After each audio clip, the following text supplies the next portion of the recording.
In the mythology of Dungeons and Dragons, there exists a creature that represents the ultimate convergence of two of the world's most terrifying forces: the raw, elemental majesty of the dragon, and the eternal, unnatural malice of the undead. This creature is the Dracolich. To understand the Dracolich is to understand what happens when the apex predator of the material plane decides that death itself is an obstacle to be overcome, when a being of immense pride, immense power, and immense greed looks at eternity and decides to claim it for itself. The Lich is horrifying because it was once human and chose to become something else. The Dracolich is horrifying because it was never human to begin with. It was already the most dangerous thing in any cave, any mountain, any territory it claimed. And then it became immortal. This is the chronicle of the Dracolich, its origins, its creation, its powers, its servants, and the mad prophecy that predicts its ultimate dominion over all living things.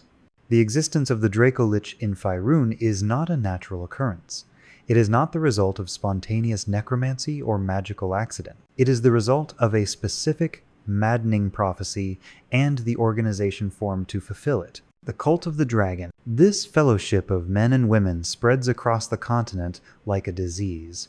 From Am to Sembia, from the Dragon Coast to Aglarond, cells of the cult operate in shadow. They adhere to the teachings of their founder with religious fervor. That founder was a man named Sam Master. Sam Master was once a chosen of Mystra, goddess of magic, one of the elite spellcasters blessed with direct connection to divine arcane power. But Sam Master fell, his mind fractured. Madness claimed him, and in that madness he found what he believed was truth. He translated obscure prophecies, ancient texts that spoke of the end times, and his translation revealed a grim destiny for the world, that the fate of all nations was to be ruled by undead dragons. Dead dragons shall rule the world entire. This revelation became the cornerstone of a new heresy. Sam Master gathered necromancers and dark thinkers to him. He founded the Cult of the Dragon to prepare for this inevitable future. But preparation was not enough. The cult would not merely wait for the end times. The cult would engineer them. Their goal was to grant dragons eternal life and power beyond imagining, to transform living worms into engines of destruction that would never age, never die, and never falter. This work, this great work, culminated in 902 DR. The first Dracolich rose from death that year.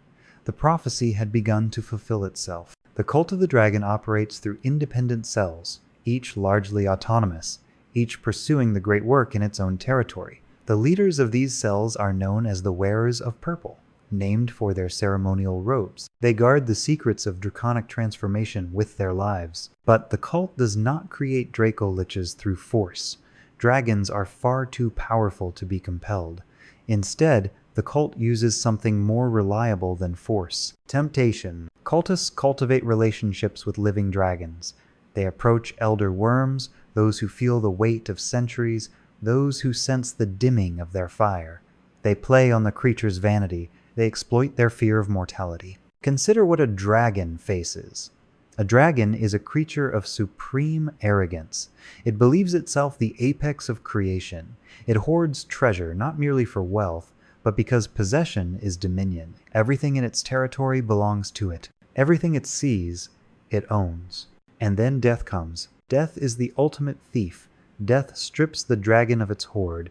Death takes its territory. Death ends its dominion. For a creature that has spent centuries accumulating power, the concept of losing everything to something as mundane as mortality is unbearable. The cult whispers a solution: eternal dominion, undying power, the horde protected forever. Many dragons refuse. Metallic dragons almost universally reject the offer. Even chromatic dragons often balk at the prospect of undeath. But some accept. Some look at death and decide that any alternative is preferable. Those dragons become Dracoliches. And the Cult of the Dragon claims another success. The transformation from dragon to Dracolich is not a simple spell. It is a complex and perilous ritual the secrets of which are recorded in a holy relic known as the Tome of the Dragon. Each cell of the cult possesses a rare, scribed copy of this book. They guard these copies with absolute dedication. A wearer of purple would die before allowing the tome to fall into enemy hands. Without the tome, the great work cannot continue. The Tome of the Dragon outlines every necessary component and ritual required to sever the dragon's soul from its living body and bind it to a phylactery. The process mirrors humanoid lichdom in broad strokes, but the scale is vastly different. A dragon's soul is immense. A dragon's magical essence dwarfs that of any mortal wizard. The ritual requires preparation lasting months or years. The cultists must craft a phylactery capable of containing a draconic soul. They must prepare a lethal potion using components that the texts never fully describe. Ingredients so vile and rare that their acquisition often requires its own lengthy quest. When the day arrives, the dragon consumes the potion kills it. This death is not metaphorical. The dragon's heart stops. Its breath ceases. Its eyes go dark. But because the phylactery is prepared, because the ritual is in progress, the dragon's spirit does not pass on to whatever afterlife awaits dragonkind. Instead, it transfers to the phylactery, and from the phylactery, it returns to animate its own corpse. The Dracolich rises. This process creates a symbiotic relationship between the dragon and the cult, though symbiotic may be too generous a term. The relationship is tense, volatile, dangerous for both parties. The cult creates the Dracolich. The cult often maintains the phylactery. This ostensibly ensures the dragon's cooperation, as the destruction of the phylactery means permanent death. But Dracoliches are arrogant creatures. They resent being beholden to what they view as cattle. The cult believes they are destined to serve these sacred beings. They see themselves as heralds of the prophecy, preparing the world for the rule of the undead. But the dragons rarely share this theology. To a Dracolich, the cultists are useful servants, nothing more. Many Dracoliches plot to secure their own phylacteries. Others scheme to subvert the cult cells that created them, transforming their former partners into mere servants. The power dynamic constantly shifts. The cult provides resources, security, and the means to immortality. The Dracolich provides power, terror, and validation of the prophecy. It is a dangerous game. For the cultists, failure means death. For the dragon, failure means something worse than death. True oblivion. A Dracolich is a terrifying sight. It retains the general form of the dragon it once was. The wings still spread, the claws still rend, the tail still lashes, but the vitality of life has been replaced by the dry, desiccated power of undeath. Over time, the flesh may rot away entirely. What remains is a skeletal horror, ancient bones held together by dark magic, eye sockets burning with cold fire. Other Dracoliches retain more of their original appearance. The skin pulls tight over bone, giving the creature a gaunt, withered aspect. Either form is unmistakably wrong, unmistakably dead, and unmistakably dangerous. The transformation changes more than appearance. It changes the dragon's very presence.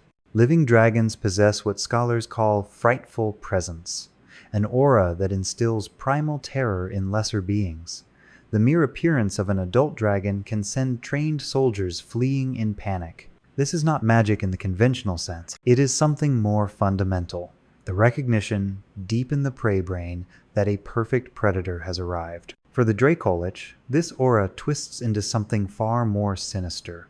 It becomes necrotic presence. The Dracolich clings to unlife so strongly that its mere proximity empowers other undead. Undead creatures within 30 feet of a Dracolich regenerate. They heal.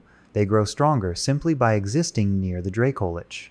The negative energy that sustains the Dracolich radiates outward, sustaining its minions. This ability transforms the Dracolich from a solo threat into a commander of undead legions. A Dracolich leading an army of zombies and skeletons is not merely directing those forces. It is actively sustaining them. Every undead soldier fights harder, takes more damage, and remains animate longer simply because the Dracolich is present.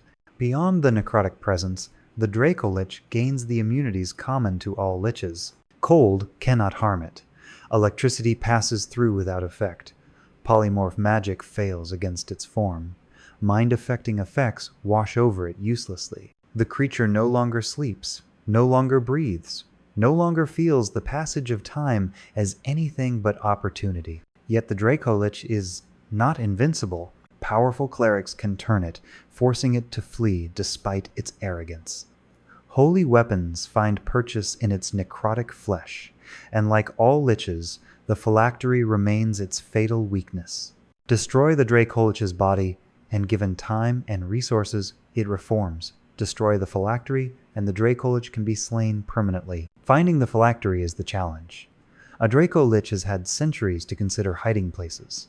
A Dracolich commands servants who will die to protect its secrets. A Dracolich thinks on timescales that make human planning seem like improvisation. The phylactery could be anywhere, buried in a volcano, sunk in the deepest ocean, hidden in a pocket dimension, guarded by traps that have killed dozens of adventurers over the centuries. The corruption of the Dracolich template extends beyond chromatic dragons. The cult of the dragon has reached into the depths of the Underdark. They have extended their influence into the plane of shadow, and they have created something worse than a standard Dracolich. Shadow Dracoliches. At least 2 Shadow Dracoliches are known to be associated with the cult. These creatures combine the draining, stealthy nature of the Shadow Dragon with the resilience of the Lich. They strike from darkness, they drain life with their touch. They cannot be killed by conventional means. A Shadow Dragon is already difficult to detect, existing partially in the Shadowfell even while manifest in the material plane. A Shadow Dracolich adds immortality to that concealment. It can lurk in darkness for centuries, emerging to feed, to kill, to spread terror, and then vanishing back into shadow before any response can be organized. The existence of Shadow Dracoliches suggests that the cult's ambitions extend beyond the material plane. The prophecy speaks of undead dragons ruling the world entire. Perhaps the cult interprets that broadly. While the cult of the dragon provides the mortal infrastructure for Dracolich creation, the spiritual patronage of these abominations often falls to a different source entirely. Falazur, the night dragon. Falazur is a lesser deity within the draconic pantheon, the lord of energy draining, undeath, decay, and exhaustion. Depictions vary. Some show him as a decaying skeletal form, dragon bones wrapped in tattered membrane, eye sockets, burning with the cold fire of undeath. Others describe him as a superannuated black dragon, ancient beyond reckoning, with flesh pulled so tight over bones that the skull beneath is clearly visible. Falazur's dogma provides spiritual justification for the Dracolich. He teaches that a dragon's long lifespan need not be the limit of its existence. Beyond the world of the living lies another realm, he promises, a realm of eternal undeath, a realm where the constraints of mortality do not apply, a realm where a dragon can exist forever. Draconic scholars generally accept that Falazur created or had a hand in creating the first undead dragons. Not just Dracoliches, but vampiric dragons, ghostly dragons, and other draconic horrors that blur the line between life and death. Worshippers of Falazur pray at midnight. They celebrate death and decay. Their rites focus on raising undead minions or working toward their own transformation into powerful undead. For a dragon seeking lichdom, Falazur is the divine patron who validates their choice to forsake natural life for eternal power. Interestingly, Falazur has a significant following among non-dragons as well. Necromancers of all races revere him. Intelligent undead who seek to emulate his mastery over death offer him tribute. The cult of the dragon and the worship of Falazur often intersect, though the two traditions remain technically distinct. Throughout the history of Faerun, several specific Dracoliches have risen to prominence. Their names echo in tavern, tales, and scholarly texts alike. They serve as testaments to the cult's success. The discussion now turns to Orgloroasa, the sibilant shade. In the Thunder Peaks, a range of wild and unsettled mountains, lies the abandoned dwarven city of Thunderholm. The dwarves left long ago, driven out by forces they could not overcome. Their halls now belong to something else entirely. Orgloroasa makes her lair in those abandoned halls. She was a shadow dragon in life, already comfortable in darkness, already attuned to the Shadowfell. In undeath, she has become something worse. The sibilant shade guards the ruins and the immense wealth left behind by the dwarves. Silver veins run through the thunder peaks. Nuggets the size of fists can be found by those who know where to look. Many solitary prospectors have ventured into those mountains, drawn by tales of easy silver. They see the dark entrances to dwarven tunnels. They think they have found abandoned mines, ripe for exploitation. They never return. Orgloroasa hungers even in undeath. The sibilant shade takes her tribute from all who enter her domain. Another notable Dracolich demands examination: the everlasting worm. In the eastern Shar, deep within the Shara wood, lies the history of a Dracolich bound to a darker purpose than mere territorial dominance. The everlasting worm served as guardian to something that should never be released: the imprisoned demon lord Eltab. The details of this imprisonment stretch back millennia. Eltab was bound. The everlasting worm was set to guard the prison. For ages, this arrangement held. Then came the year 106 DR, the year of the adamantine spiral. Crusaders of the death god Mirkul attacked the site. They sought the everlasting worm's legendary hoard. They succeeded in temporarily destroying the Dracolich and plundering its treasure. But in doing so, they discovered what the Dracolich had been guarding: Eltab. The Crusaders struck a bargain: 99 years of service to the Church of Mirkul in exchange for Eltab's freedom. The Demon Lord accepted. The prison opened. Eltab walked free. The everlasting worm serves as a reminder that Dracoliches are often employed as eternal guardians. Their immortality makes them perfect for protecting secrets that must never be uncovered. Their power makes them capable of destroying any who try. But even eternal guardians can be overwhelmed. Even Dracoliches can be temporarily destroyed, and what they guard may prove more dangerous than the guardian itself. Beyond these legendary examples, the presence of Dracoliches touches the machinations of the cult across the continent. The cult cells in Sembia, the Dragon Coast, and Aglarond serve as support networks for existing Dracoliches and as recruitment centers for new candidates. Each cell pursues the great work in its own way. Each cell hopes to transform another dragon and prove the prophecy one step closer to fulfillment. Not all cells succeed. In the Dragon Coast, specifically Westgate, a troubled cell has struggled for years to complete the rite of undeath for true dragons. A feud with the Night Mask's Thieves Guild has disrupted their operations.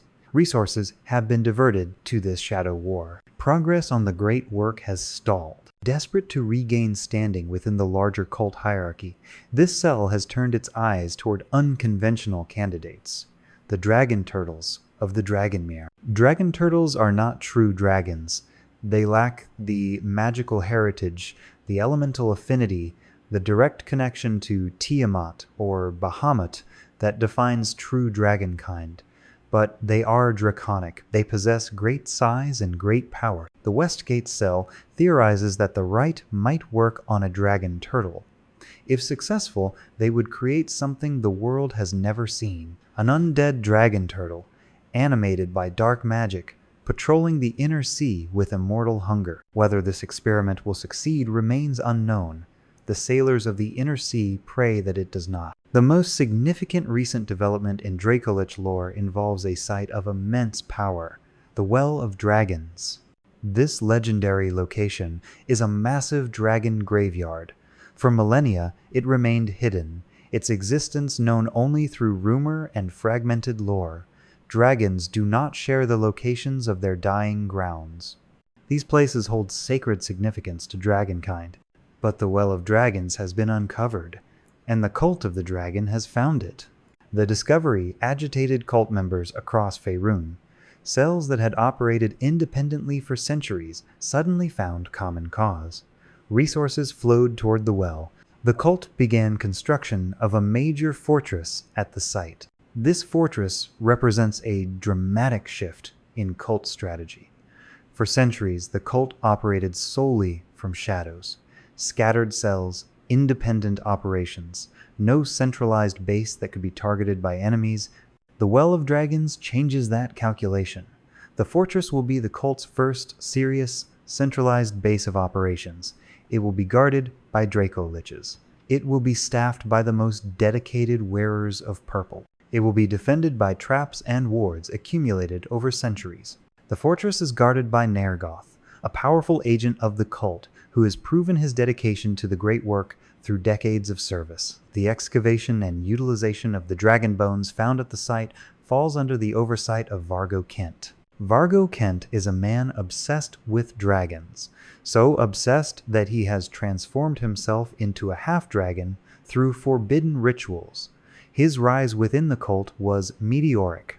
He was given the task of sifting through the graveyard, cataloging remains, and determining which bones might serve the cult's purposes. The Well of Dragons is not merely a stronghold, it is a resource. Dragon bones are powerful magical components. Dragon remains can be animated, reanimated, and transformed. If the cult completes this fortress, they will have access to a massive supply of biological material for their necromantic rituals. The agitation caused by this discovery suggests that the cult may be planning a new wave of Dracolich creations, fueled by the ancient remains found in the well, coordinated from a central location, organized in a way the cult has never attempted before. If the prophecy is to be fulfilled, the Well of Dragons may be where it begins. Understanding why a dragon becomes a Dracolich requires understanding dragon psychology. What drives a creature of such immense vitality and majesty to choose the cold existence of undeath? The answer lies in three fundamental dragon traits: greed, vanity, and the fear of irrelevance. Dragons are hoarders by nature. They covet treasure and power with obsessive intensity. Their hoards are not merely wealth, their hoards are identity. A dragon without a hoard is diminished. A dragon whose hoard is stolen is wounded in ways that go beyond mere loss. Death is the ultimate theft. Death strips the dragon of everything it has accumulated. Death takes the hoard that the dragon spent centuries building. Death ends the dominion that the dragon considered its birthright. To a dragon, the concept of ceasing to exist is unbearable. The idea of losing its territory, its wealth, its power, its very self, is a fate worse than any alternative. The cult of the dragon exploits this fear. They approach older dragons, those who feel their age, those who sense their fire dimming.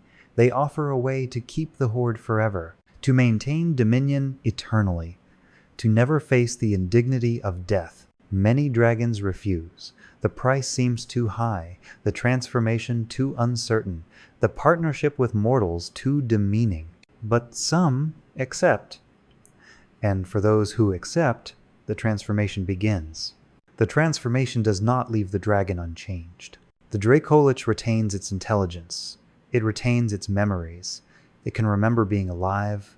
It can remember caring about things. It can remember the warmth of the sun, the thrill of the hunt, the satisfaction of adding new treasure to its hoard. But those memories become abstract. The connection to the natural world severs. The warmth fades into cold fact. The thrill becomes hollow. The satisfaction transforms into obsession without pleasure. A living dragon might sleep for a century, but it dreams. A Dracolich merely waits.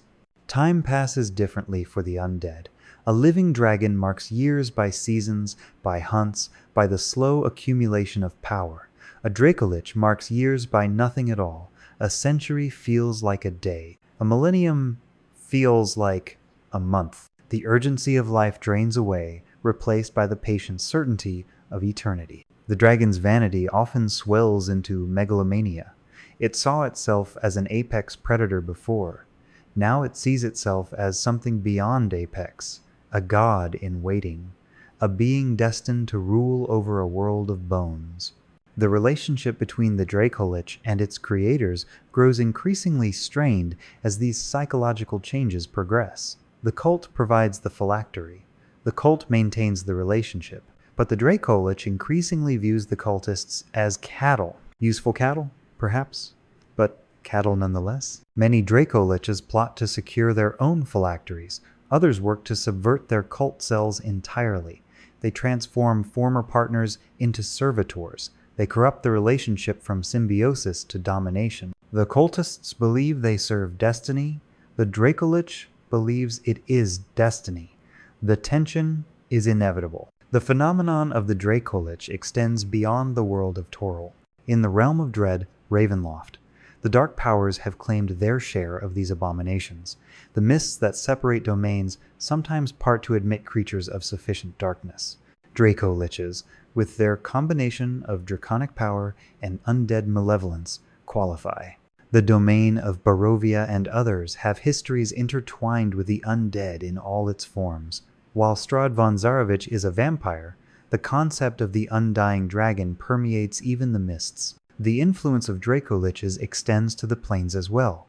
The demon lord Eltab, once imprisoned by the everlasting worm, demonstrates that even the abyss is not free from their influence. Demonic bargains, infernal contracts, planar politics, all acknowledge the power of creatures who have conquered death itself. In the Nine Hells, Tiamat watches from Avernus. The Dragon Queen created chromatic dragonkind. She claims domain over her children even in death. Dracoliches who were chromatic in life still fall under her shadow. She demands reverence and tribute. She acknowledges the utility of children who have transcended death to continue their service to evil. The relationship between Tiamat and Dracoliches remains complex. They serve her purposes whether they acknowledge her divinity or not. They spread terror in her name whether they intend to or not. They advance the cause of chromatic evil whether they care or not. The Dracolich represents a terrifying perversion of the natural order. It is the union of the apex predator and the immortal spellcaster, a creature with the physical might to crush castles, the magical power to wither souls, the cunning to plan across centuries, and the patience to wait for perfect opportunities. Driven by the fanatical cult of the dragon and the dark promises of gods like Falazure, these creatures are slowly increasing in number across Faerun. From the sibilant shade haunting the Thunder Peaks to the guardians gathering at the Well of Dragons, the Dracolich presence grows. The prophecy of Sam Master has not yet been fulfilled. Dead dragons do not yet rule the world entire. But the cult works toward that future with religious dedication. Every Dracolich created brings the prophecy closer. Every cult cell that succeeds validates the mad translation of a fallen chosen. The Dracolich stands as testament to the ultimate folly of greed, the willingness to destroy one's own life in order to possess it forever. The exchange of warmth for cold, of breath for silence, of life for an eternal mockery of existence. They are the dead that wait. And according to the prophecy of Sam Master, their time to rule is coming. The question is not whether heroes will face Dracoliches. The question is whether heroes will face them in time. Before the Well of Dragons becomes a fortress. Before the scattered cells become a unified force. Before the dead that wait decide they have waited long enough. Dragons are patient creatures. Dracoliches are more patient still. They have conquered death. They can conquer time. And when they finally move, when the prophecy finally demands fulfillment, the world will learn what it means to be ruled by creatures that cannot die, cannot be reasoned with, and cannot be stopped by anything short of absolute destruction. The Dracolich is coming. It has always been coming. It will wait as long as necessary.